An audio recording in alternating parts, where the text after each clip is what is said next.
আজ রবিবার, আজ রাত্রি 1টায় বিশ্বকাপ ফুটবলের ফাইনাল অনুষ্ঠিত হবে এবং সেখানে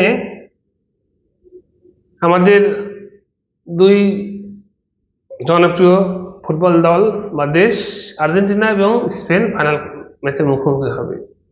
তো এর আগে আমাদের দেশ বাংলাদেশ ফুটবলে অতটা সামনের দিকে দল না বা পিছন দিকে দলই বলা যেতে পারে। তা আমাদের ক্রিকেট কিন্তু আমাদের বেশ কিছু সামনের দিকের দল, মানে মোটামুটি আগে।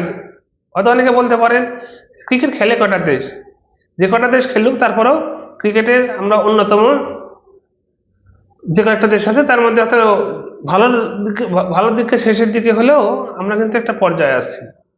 হ্যাঁ, হয়তো বলতে পারেন আমাদের পারফরমেন্স আপ অ্যান্ড ডাউন হয়, হতে পারে আমরা বিদেশে যা জিততে পারি না, ছোট দলগুলোর কাছে হেরে যায়। জিম্বাবুয়ের কাছে টেস্ট হারছি, ওয়ানডে সিরিজ হারছি এবং টি20 সিরিজটা আজকে শেষ ম্যাচ ছিল।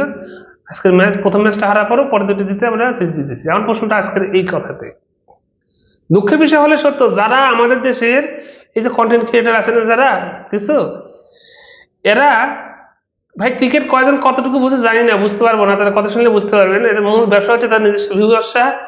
এরা কারণেও কখন যে কার সুনাম করে কখন যে কার দুর্নাম করে জানি না। এদের নিজস্ব এজেন্ডা আছে, সেই এজেন্ডা ভিত্তিক এরা কথাবার্তাগুলো বলে থাকে সাধারণত। খেয়াল করে দেখবেন কেন কথাগুলো বলতেছি। এরা এদের পছন্দের মতো লোককে সবসময় চেয়ারে বসানোর জন্য, মানে হেন কোনো কাজ নেই তারা করে না। তা আমি ওদিকে যাবো না, আমি খেলাতে আসি।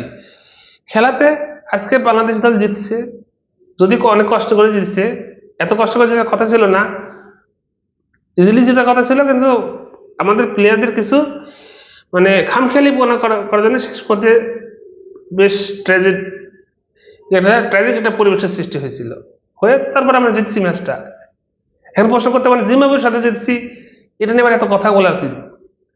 নিজে নিজে একটু কল্পনা করে দেখেন, আমরা জিম্বাবুয়ে মানে দলটা ঠিক, জিম্বাবুয়ে থেকে হয়তো একটু উপরের দিকের দল ঠিক আছে, কিন্তু আমরা তো অস্ট্রেলিয়া, ভারত, ইংল্যান্ডের মতো ওই স্টেজের দল তো আমরা না, তাই না? কিন্তু আমাদের দেশে যখন আসে ওই দলগুলো তখন তো আমরা তাদেরকে হারাই। অর্থাৎ মূল কথাটা হচ্ছে বর্তমান বিশ্বে যে কোনো দল তার নিজ সয়েলে শক্তিশালী এবং নিজ সয়েলে কিন্তু মোটামুটি আরামাসে তারা মিডিয়াম বা লোয়ার মিডিয়াম দলগুলোও হায়ার লেভেল দলগুলোকে হারা দেয়। তো জিম্বাবুয়ে আমাদের থেকে লোয়ার দল হলো তাদের নিজের মাটিতে খেলা, অতএব সেখানে জিম্বাবুয়ে ফেভারিট, এর বাস্তবতা। সেখানে আমরা জিতলাম। আমি আবার আমাদের জিতাটাকে এত বেশি হাইলাইট করতে চাচ্ছি না, কিন্তু তারপরে জিতছি। তো কিন্তু এই যে আমাদের যে ভিউ ব্যবসায়ীরা ছিল, এদের কিন্তু আজকে এই নিয়ে কোনো কথা নাই। এদের কথা একটাই যে আজকে আর্জেন্টিনা ফাইনাল, তাদের আব্বা মেসি ফাইনাল খেলতেছে, তার আব্বা মেসির হাতে কাপ উঠাতেই হবে যে কোনো ভাবে হোক, পারলে তারা যা কিছু কিছু তাদের এদেশে তাদের কিছু সন্তানেরা আছে, এই সন্তানেরা সেই কাপটা তাদের হাতে দিয়ে আসে। আমি আমাদের দেশে মানে সকল যারা আছে দর্শক তাদের উদ্দেশ্যে বলতেছিল কথাগুলো তারা মনে কিছু নেন না। আমি বলছি কিছু কন্টেন্ট ক্রিয়েটার আছে, কিছু ভিউ ব্যবসায়ী আছে দেশের, এদের উদ্দেশ্যে বলতেছি যে দেশের খেলা, মানে বাংলাদেশের ক্রিকেট খেলা সিরিজ জিতলো, আমি অধিকাংশ কন্টেন্ট ক্রিয়েটারের ইয়েতে দেখলাম যে কেউ এটা নিয়ে কোনো কথা নাই। তাদের কথা একটাই, তাদের আব্বা মেসি জিতবে আজকে, এটা নিয়ে কথা। যখন হারে তখন বাংলাদেশের নিয়ে কথা বলে। আমরা মাঝে মধ্যে হারতেছি, অনেকগুলো ম্যাচে হারছি। তো সেখানে অধিকাংশ ম্যাচগুলো কিন্তু প্রায় সবগুলো ম্যাচে কিন্তু ব্যাটিং ব্যর্থতার জন্য হারছে, এটা অস্বীকার করার মধ্যে নেই, সত্যি। তো সেই কারণে অধিকাংশ সময় আমাদের দেশে বিশেষজ্ঞ কন্টেন্ট ক্রিয়েটর যারা বিশাল বিশেষজ্ঞ, টেকনিক্যাল বিশেষজ্ঞ, ব্যাট বানান করতে পারবে কিনা সন্দেহ আছে, ব্যাট জীবনে ধরে দেখছে কিনা, ক্রিকেট ব্যাট কোনদিন ধরে দেখছে কিনা সন্দেহ আছে।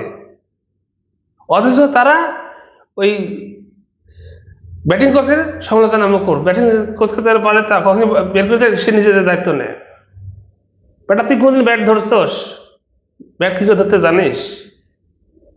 ব্যাটিং কোচের সমালোচনা করতে একটা রিজন আছে, রিজনটা হচ্ছে ব্যাটিং কোচ নিয়োগ দিয়ে গেছিল হচ্ছে বিগত বোর্ড প্রধান আমিনুল ইসলাম বুলবুল। এটাই হচ্ছে তাদের মূল অ্যালার্জি, এইটাই এখানে তাদের চুলকানি, যে সে এখনো কেন আছে। তার আব্বা, আরেক আব্বা, তার বাপের তো অভাব নাই, তাদের আরেক আব্বা তামিম ইকবাল জোর করে ক্রিকেট বল দখল করে চালাচ্ছে, তো সেই আব্বা এসে এখন তাকে হটায়নি। এই জন্য এটাই হচ্ছে মূল চুলকানি। এই আব্বার সন্তানগুলা এখন যারা কন্টেন্ট ক্রিয়েট করতেছে, এদের মূল বিষয়টা হচ্ছে এই জায়গাতেই। তো যাই হোক ভাই, সবার উদ্দেশ্যে শেষ মেশ আমি যে মূল বিষয়টা আমার যেটা ভাই, ফুটবল আমরাও দেখি, ফুটবল খেলা আমরাও পছন্দ করি না, যত আমাদের দেশ খারাপ খেললেও আমরা আশায় স্বপ্ন করি যে এক সময় আমরাও সেখানে যাব, বা আমাদের দেশের সেই সময় সেটা যাবে।